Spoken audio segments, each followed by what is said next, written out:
Karena dia masih anak SMA tuh. Oke. Yang kita pertengkarkan dalam 2 hari ini bukan lagi berkas perkara. Tapi gelagat dari perkara ini. Berkasnya ada. Begitu ada istilah orang kuat, berkasnya pindah pada gelagat. Kira-kira kemana arahnya tuh? Jadi ngapain mempersoalkan lagi berkas itu?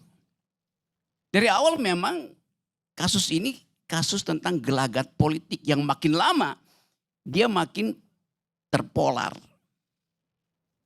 Karena mana ujung dari kasus ini? Seandainya Pak Jokowi ijazahnya hilang. Pertanyaan saya, kalau ijazahnya hilang apakah otaknya juga hilang? Itu yang mau diteliti oleh TIFA. Supaya tidak ada pembuktian bahwa otak orang itu hanya tergantung pada ijazahnya. Kan di balik kasus ini kita bertengkar, emang Pak Jokowi punya otak enggak tuh? Kalau dibuktikan secara sosiologi, secara psikologi bahwa Pak Jokowi berpikir runtut, reasoningnya bagus, kalkulasinya efektif, orang gak akan persoalin.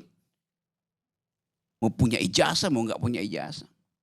Tapi kita masuk di situ tanpa sadar bahwa yang sedang diuji adalah kapasitas berpikir dari hakim, pengacara, tim Jokowi, tim Roy Suryo tentang kasus ini.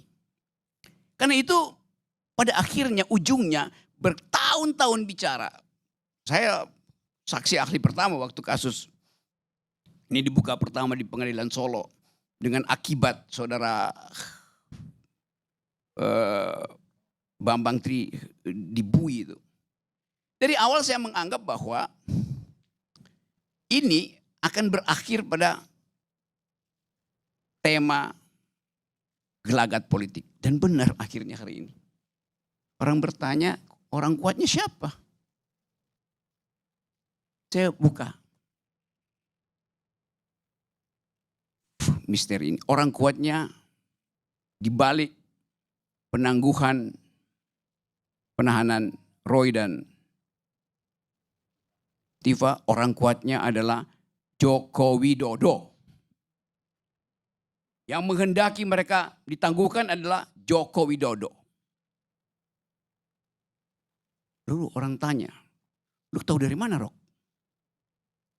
Kan semua gak ada yang tahu kan? Maka saya bisa sok tahu. Justru karena orang gak tahu, saya bisa sok tahu.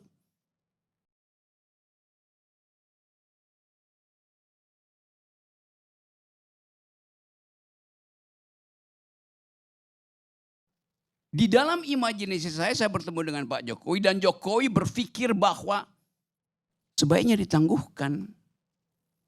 Karena kalau dibuka, bangsa ini pecah itu. Oke, bab 1 dulu ya. Kasus ini akhirnya berubah dari diskusi panjang menjadi polemik. Polemik itu apa tuh? Dalam bahasa Yunani polemik itu kata dasarnya polemos, artinya perang. Tapi kita bukan pakai perang senjata, bukan pakai perang hukum, bahkan bukan pakai perang kata-kata. Kita perang pakai persepsi kok. Dari awal perangnya persepsi. Bukan untuk memenangkan kebenaran, tapi untuk memenangkan persepsi. Ada nggak ijazahnya? Ada. Mana ijazahnya? Hilang. Cari di mana? Mungkin masih ada berkasnya di Pasar Pramuka. Kita masuk di dalam upaya untuk membongkar sesuatu. Yang kalau kita tanya pada Sherlock Holmes bilang, Watson, it is elementer. Kata Sherlock Holmes pada asistennya yang adalah doktor ilmu kimia. Elementer. Kau kan ahli kimia, uji aja kimianya. Barang itu. Watson kan bilang, iya gue mau uji kimia, gue kimia buat tahu pH-nya, buat tahu kandungan karbonnya. Tapi barangnya nggak ada, bagaimana mau diuji? Jadi setelah setiap makan, cuci piring itu wajib banget. Jadi sangat pintar kalau gantung keranjang saring di sebelah wastafel ya. Dulu aku sering buang sisa.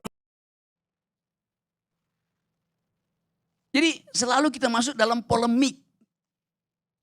Hanya untuk menduga nih asli apa palsu.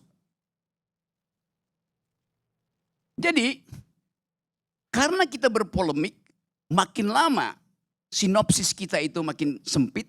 Lalu akhirnya dia menyempit sempurna mencari orang di belakang. Masalah-masalah ini, orang kuat. Siapa orang kuatnya?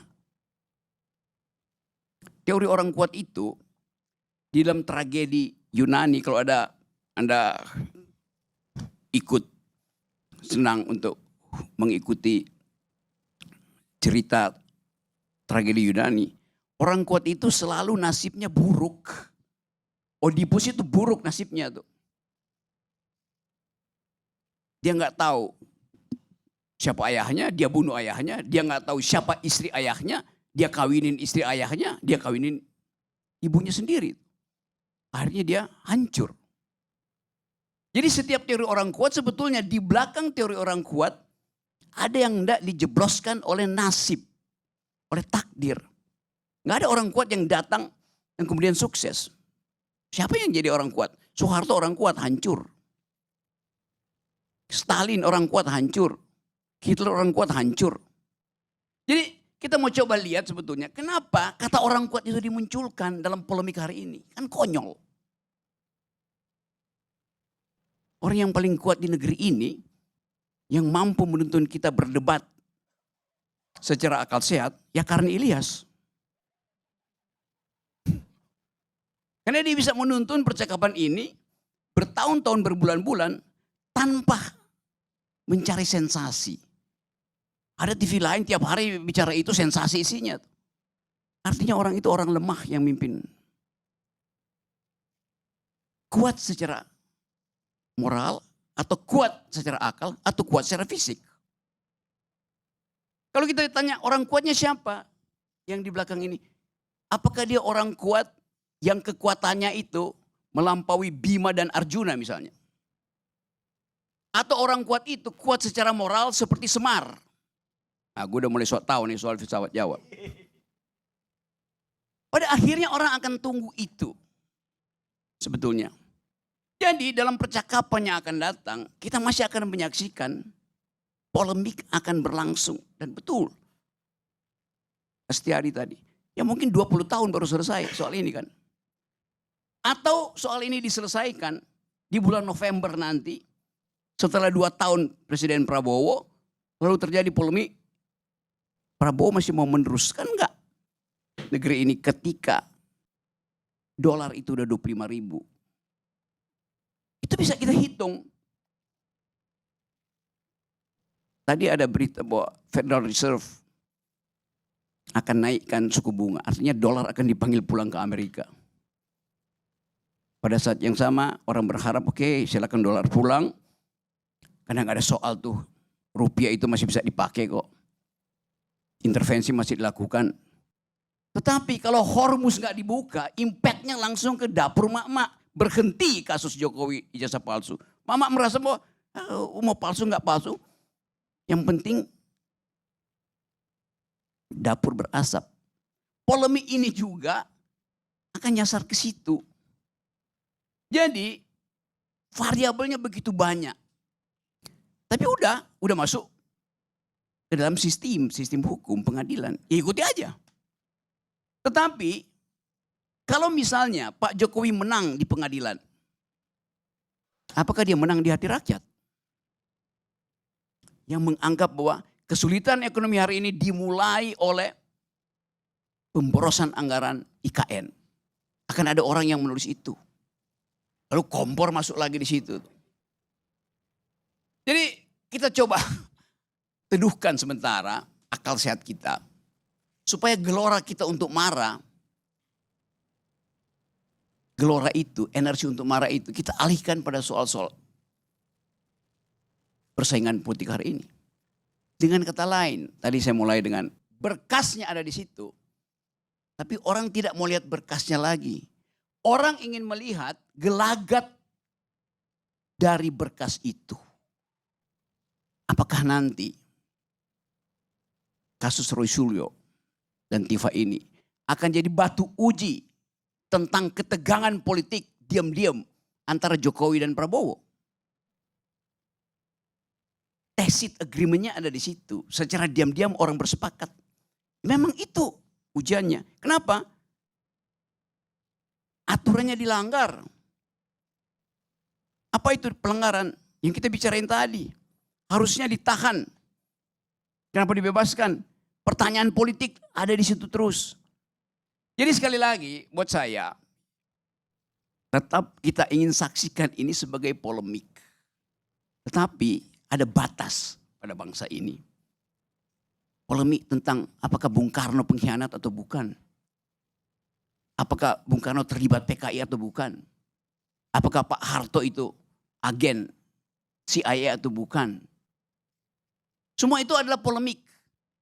Yang akhirnya kita akan cari siapa orang kuat yang mengasuh terus polemik ini.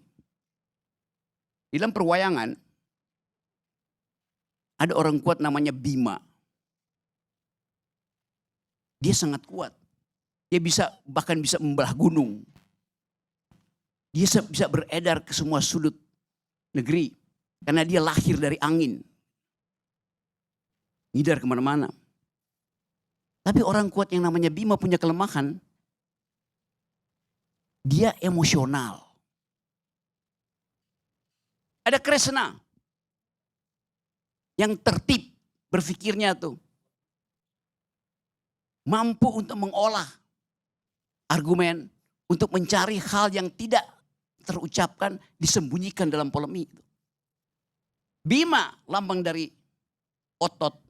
Kresna lambang dari akal. Tapi debat. Perseteruan. Antara Kurawa dan Pandawa. Diakhiri oleh kebijakan seorang gendut perutnya yang namanya Semar. Semar bilang begini. Demi keutuhan, saya mengalah supaya kebenaran menang. Terima kasih.